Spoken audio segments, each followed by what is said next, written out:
Yes, guys, welcome back to SFeatleyTV. We're back for another episode 3 of F1's Perfect Formula. Right, now, if you don't know what F1 Perfect Formula is, basically, we are explaining some of the greatest machines ever built in Formula 1, the best cars that have ever been built, such as what we had the last program, which was the F1 W05 Hybrid by Mercedes, the all-conquering Mercedes. Go check that out, it's a great stream. The first one was the legendary MP44 with Prost and Senna, that beast that won 15 and 60 races. Today, we are talking about the 1992, and I'm also going to mention 1993 because they're practically the same car, just with the engines got a little bit more horsepower in 93. The FW14B and the FW15C. And that's a Williams car, Frank Williams, FW. And it's a unique car in itself because it was the first car to introduce such things as anti-lock brakes, active suspension, traction control, all the little gadgets and gizmos that aid drivers in terms of like traction control. Eliminates the wheel spin that comes out of corners. You just put your foot down and the traction will do it for you. Anti-lock brakes means you don't ever lock up unless you run out of ABS. So yeah, a lot of gadgets and gizmos that aided the drivers, which then was banned in 94 because it was banned in 94 because they believed it not to be a let me think. That Formula 1 shouldn't be there to aid drivers. The cars shouldn't be aiding drivers. They should be able to do it by themselves. So they took the rules away in 94. But it's between 92 and 93, Williams could not be touched because their active suspension, their traction control, their ABS was beyond anything can anyone cope with. Even the dominant McLaren from 91, from 96 to 1991, right? They couldn't. That had been dominated all those years. They couldn't compete with it, even with the legendary Senna. So we're going to go into it a little bit more in detail now. So let me have a look because I'm so busy this morning and I had a chance to do any research, but I know a fair bit about it. FW14.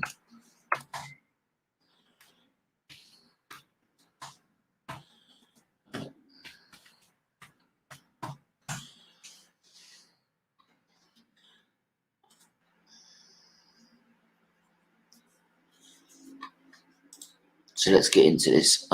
Please do like the stream. Please do share the stream on Twitter, Instagram, Facebook. Do subscribe if you are new to SFeatleyTV. I might be doing this live, but I will probably be publish a video as well. Right. Let me have a look.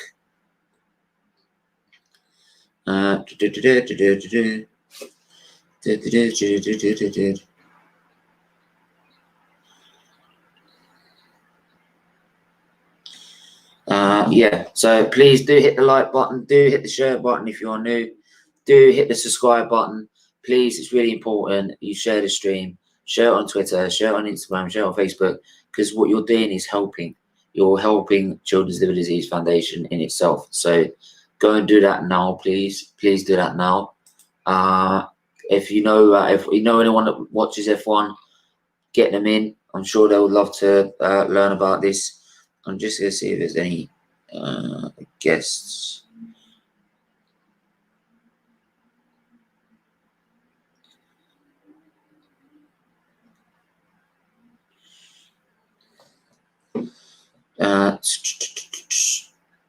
Right.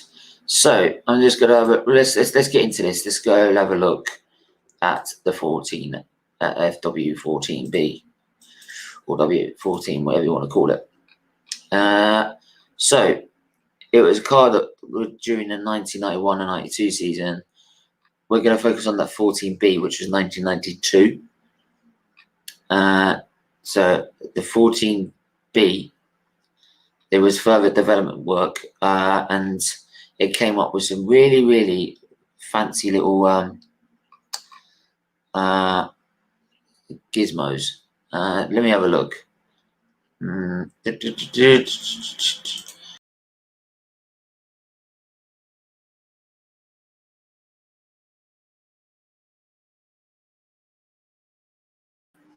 Sorry about that. Yeah, so let's go back. Meg wrote a comment on. She wrote a comment on your Facebook Live. Right. Okay.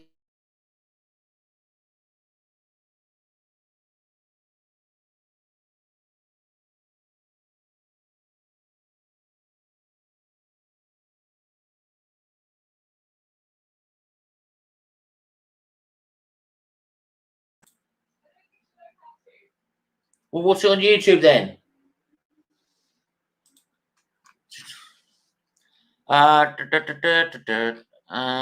Anyway, sorry about that.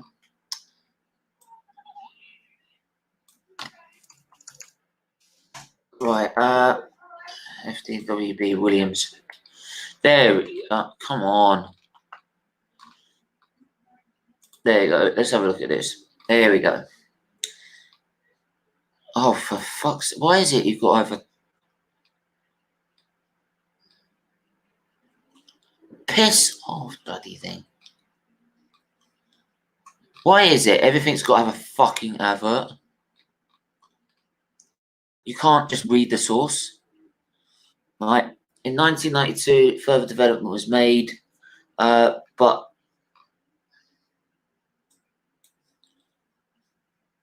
Oh, you're kidding me, aren't you? Get out of there. No, do you know what? Sorry about that. I'm going to go into this one. I'll just use Wikipedia. It's bloody easier.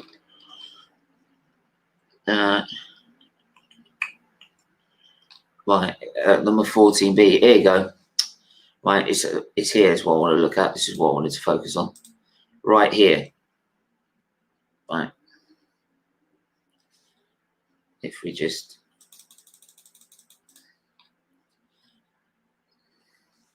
Right, I'm just going to share the stream. Share the screen, sorry. Do hit the like button. Do hit the subscribe button if you are new. If you're watching on YouTube, right, put your comments in. Let us know how you... let us know your thoughts about what we're talking about. Plus, if you've got any predictions for the upcoming Grand Prix, we are doing our watch along for the qualifying. So if you want to watch that, it's live at 1:30.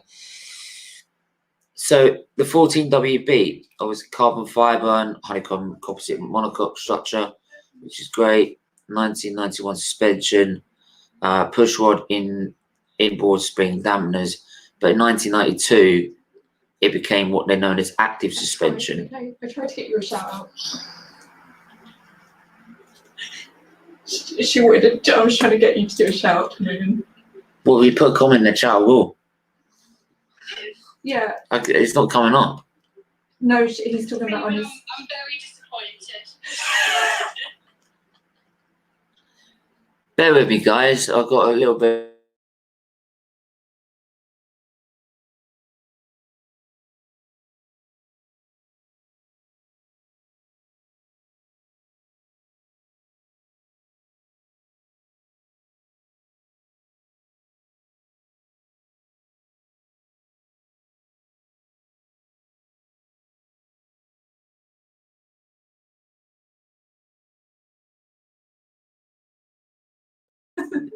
You only get this live, won't you? You only get this on live streams. You don't get this on a recorded video, trust me.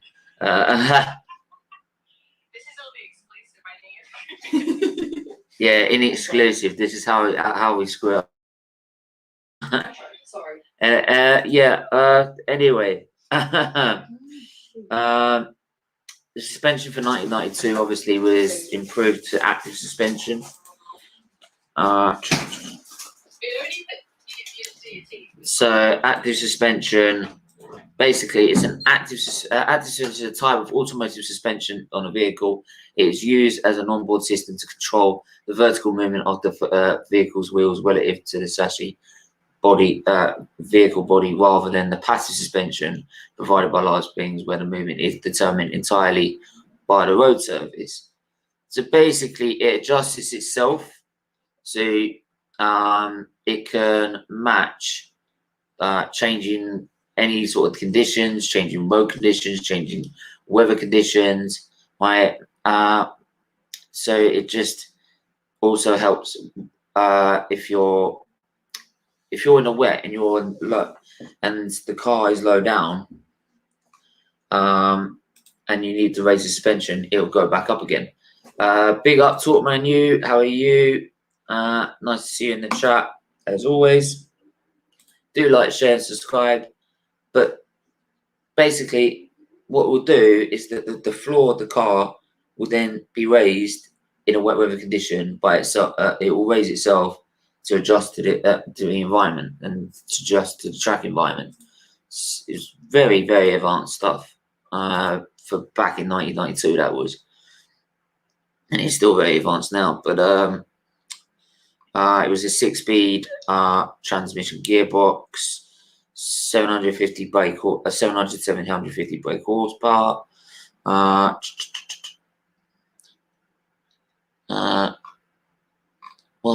it did say there's other like gizmos as traction control, anti-lock brakes, the whole 9 yards. Literally, all the modern features you find in a normal car now, where they give you like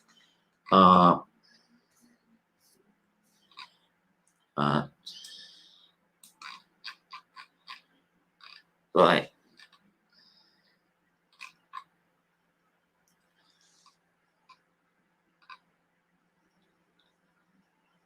It's mad. It's mad. I can't. Why is it you can't? Yeah, but basically, what it does, what it came up with is traction control, which obviously controls the amount of wheel spin. I will actually. Let me just DM me the link and I'll have a look, mate. Thank you very much. But yeah, basically what it does is traction control is basically where it adjusts the it controls the amount of wheel spin you get out of corners. So whereas without traction control, it's down to the driver, and basically it's down to the driver to control the amount of pressure he puts the accelerator whilst coming out of corners. Active with traction control, the guy will just put his foot down, and the traction control eliminates the wheel spin forward and controls the amount of traction coming out of the corner. So it basically does the system for him. So all he has to do is put his foot down, and he will just go. Whereas without traction control, you're having to work it yourself and judge it yourself. Now, obviously, now with today's technology, with today's cars, you can't do that. You're not allowed to do that because they banned it in '94 because they sound it as a way of aiding drivers. But the problem was, is about '98, people had their own sort of system that could have avoided the regulations because they didn't have sensors back in the car. Now, there's a standard ECU that's put in the car to measure if anyone's got any driving aids that shouldn't be there. So they can't get away with putting maybe a small traction system in the car and not everyone know about it, because the FIA will pick it up straight away. So yeah, so over time now you can't possibly try and find a way to get away with it. But back them days, it was a brand new system, and it made the car invincible because they got it turned into obviously Nigel Mansell Mania and everything. We had '86 when Mansell nearly put it had his tyre explosion. He then '91 was fighting for the title and span out in Suzuka. Had a lot of bad luck, to be honest. And 1992 was where it all came together, because with active suspension, the traction control, the ABS, Senna had the world champion at the time, Ayrton Senna, he had no answer to, and McLaren had no answer to their pace. They were miles ahead. They just saw this car as soon as he's trying to control the throttle coming out the corner, all he can see is Mansell just put his foot down and go, boom, straight out of the corner. He couldn't compete with it. Absolutely, you can't compete with traction control and active suspension and ABS without any of that, without doing it without any of it. So, and that's why, like with 92, for example, when Mansell had a puncher in Monaco, you saw the reason that only Senna won that race is because it's Monaco and you can't overtake in Monaco. And he put his car in whatever best position is possible. It was the only way he was going to win that race. Because he had old tyres, Mansell had fresh tyres, right? And he had to pit for a puncher. But he also had, just put the banner, I forgot to put the banner up. But he also had a much faster car. 1 or 2 seconds faster. This is the gap we're talking about here. And the Senna had literally had to spend the rest of the about 3-4 laps with him glued to his gearbox, but couldn't find a way, obviously couldn't find a way through because it's Monaco, and even Monaco back then was even tighter than it is now. There's certain runoffs in Monaco now, but back then it was literally you couldn't get away with anything. And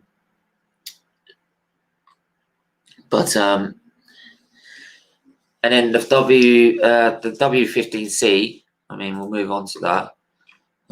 What's the next? W15. FW15C is again with all the driver aids. Right, it's a car that won both drivers' constructors' championships in their last season before they banned driver aids. If we look at the electronic driver aids, so advanced driver assistance systems, ADAS, or electronic systems that assist drivers in driving, car and parking functions. Now, for a normal car, that's great, but if you want to be in a Formula 1 car, that's not really testing the driver, that's the car doing itself for you. So that's why they got rid of it, because the idea was you're supposed to be the best drivers on the planet. You shouldn't need driving aids to help you. So they got rid of them. Anti-lock brakes as well, traction control, active suspension, and they also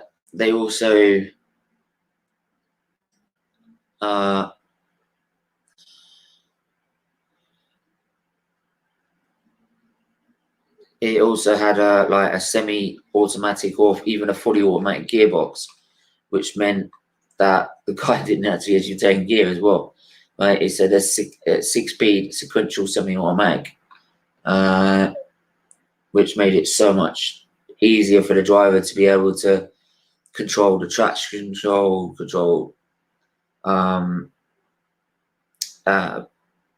power, and be able to control the amount of power down the straights and how much fuel used.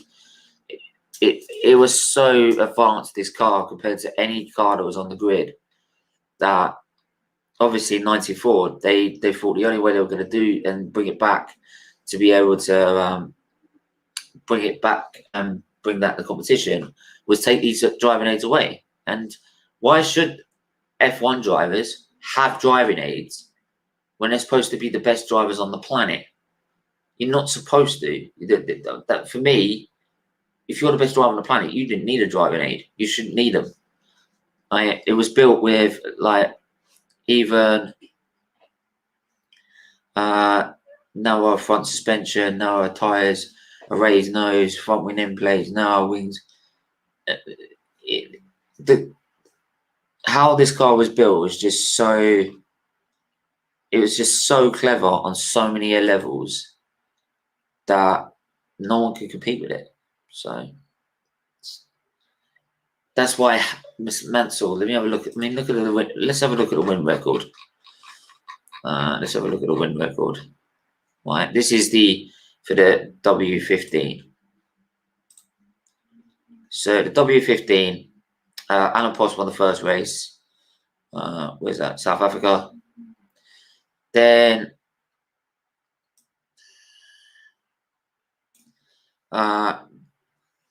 he got a third. Then it was first, fourth, first. 3 firsts for Damon. Right, 3 seconds for so you can see here the amount of domination it had. 1, 2, 1, 3, and some of those, like Brazil came second. Damon Hill after Hannah Post retired, because that was Ayrton Senna winning that one. Monaco, Ayrton Senna winning that one as well. But you can see the amount of domination they had. But I don't think it was quite like that compared to the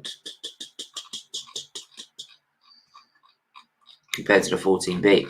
And then next season was obviously where Senna turned up at Williams. Was expecting Williams. He wanted to go to Williams because he saw all that potential and thought, I want my championship there because that's the fastest car. Big up, Luca. How are you, mate? I did like the stream. They tried to watch some of it. I was on break. But yeah, if you haven't, go check out This Is Luca's Life. Does Arsenal. Does Arsenal content, Arsenal vlogs, and Arsenal and also traveling vlogs. Like they went to Manchester. But the first time they came out of lockdown, go check him out. Go give him a follow. Go get him subscribed. He's 34. I think he's 34 in it. 34 away from 900. Yeah, get him there. Let's get him there. Big up. But as I'm saying, 1993 wasn't probably dominant. When 94 came along, Senna thought he was going to have all that and he was going to walk the championship. But then the FIA said, we're banning these. This ain't fair. Well, we're taking these away. And what it made was the 15D for next season was a really difficult car to drive at the start of the season. And some people say Senna was over driving the car, which is why he retired in both Grand Prix. The second one was a turn 1 incident, but the first one was just over driving the car. Sometimes you just drive the car too beyond its limits and it just can't cope with it. And then unfortunately, and obviously in the 1st of May, whether it was down to the fact that they took the regulations away, no one knows, and I don't think it is. But unfortunately, we lost the great Ayrton Senna on the 1st of May 1994 because of, I believe, what it was. And I might do a vlog about this. I might talk about this in my vlog on an Ayrton Senna, F1 Legends. I believe it was tyre pressures that killed him. Some people say it was the steering column. Some people, no one, we will never know what happened. Only the guy that was driving knows, and unfortunately, he passed away. So obviously 1992 was a much more dominant year. Let me have a look. There's 991. Right, I want to talk about the 14WB. So 1991, you can see it was all right. It was competing with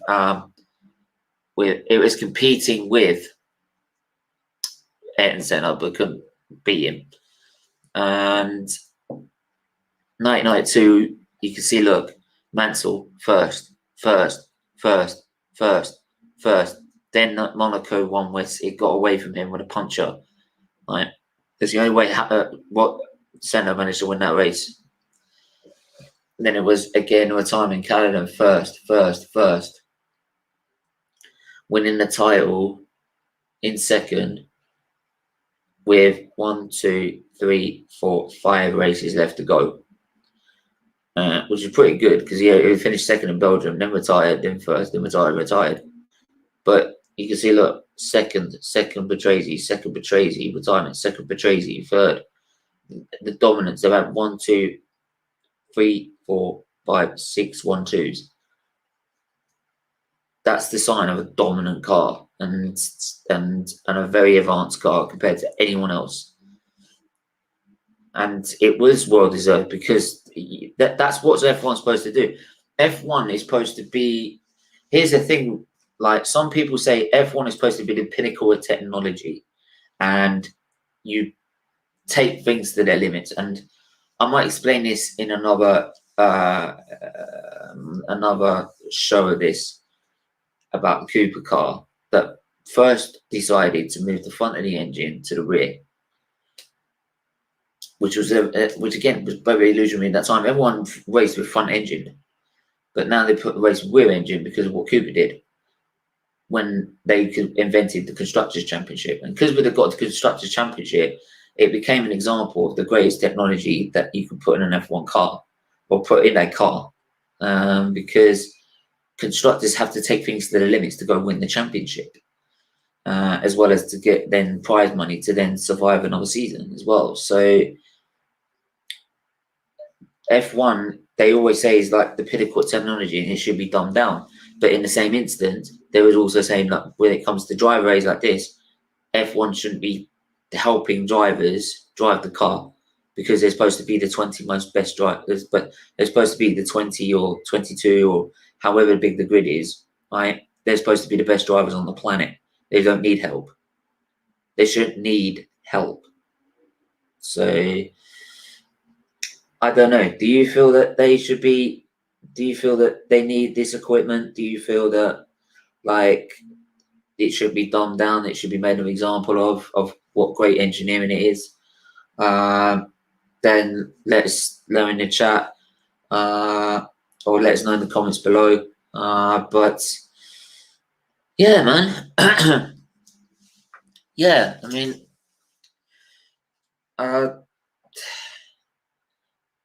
it's again why it's another example of what happens when you perfectly create a car around a formula.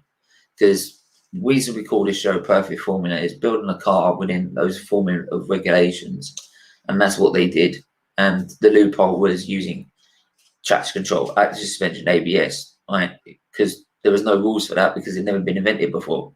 So you can only say that's great pieces of engineering brilliance, and you can only commend them for that. And it's like with anything. It was like with the MP44, dominating car, great piece of engineering. The Mercedes F1 W5 hybrid, some people say that was probably the most dominant car ever because of the amount of advantage they had over everyone else was just unreal. So I'm rabbiting on for ages, but what I will say is that it was also coming towards like the final years of Williams having a car winning the championship. I think their last championship win was 1996, and this was 1993, 92. So they had 1997, sorry. So they had 92, 93, then 96, then 97. So they had, 2 more years of success after that, and then that was it. They've been on a downward slope ever since. Hopefully now with their new investors, because obviously they're owned by a different company, Frank Williams and the family have stepped away now and handed it over and no longer owner of the team. But they've kept the Williams name in the sport. But they'll probably be advisors, but they'll never own the team like they used to as an independent team, which was what they were so proud of. But in the end, time moves on, then unfortunately they didn't have the money. If they want to compete back at the top, they need to get investment, and this is the only way they can get investment. So at least then they're staying on the grid, because last season they looked like they could be out of the grid completely. But I would like to see the Williams name back up there. It doesn't deserve to be at the back of the grid. It doesn't. It deserves to be up the front, because it used to fight with Ferrari and McLaren when it was under partnership with BMW. He used to fight with it when it was an independent team back in the 90s, as we're talking about now, and even in the 80s as well. And Williams has just always been such a great name. It's a late name, It's not like been there since 1950s or 1960s like the McLaren team has, but it's a great name in Formula One. And when you think of Williams Racing, you think of Formula One. So yeah, so you've got to at least they're protected in the sport, and the name's protected in the sport. But this is a great piece of engineering, and Pat Simmons, Adrian Newey, obviously Adrian Newey of Red Bull was back then racing, was part of their team back then. All those guys should be commended for such an advanced piece of engineering. That's such an advanced piece of engineering brilliance. But let me know what you think. Leave it in the chat. Leave in the comments below. I will get yeah, I'd love to know your thoughts. Anyway, do share the stream. Do like the video. Do share the stream, please. Do hit the subscribe button. I am back in an hour with the watch along to the qualifying. So I'm going to have a check on what FP3's done. But yeah, until then, everyone stay safe, stay well, and we'll see you guys later. Take care. Bye-bye.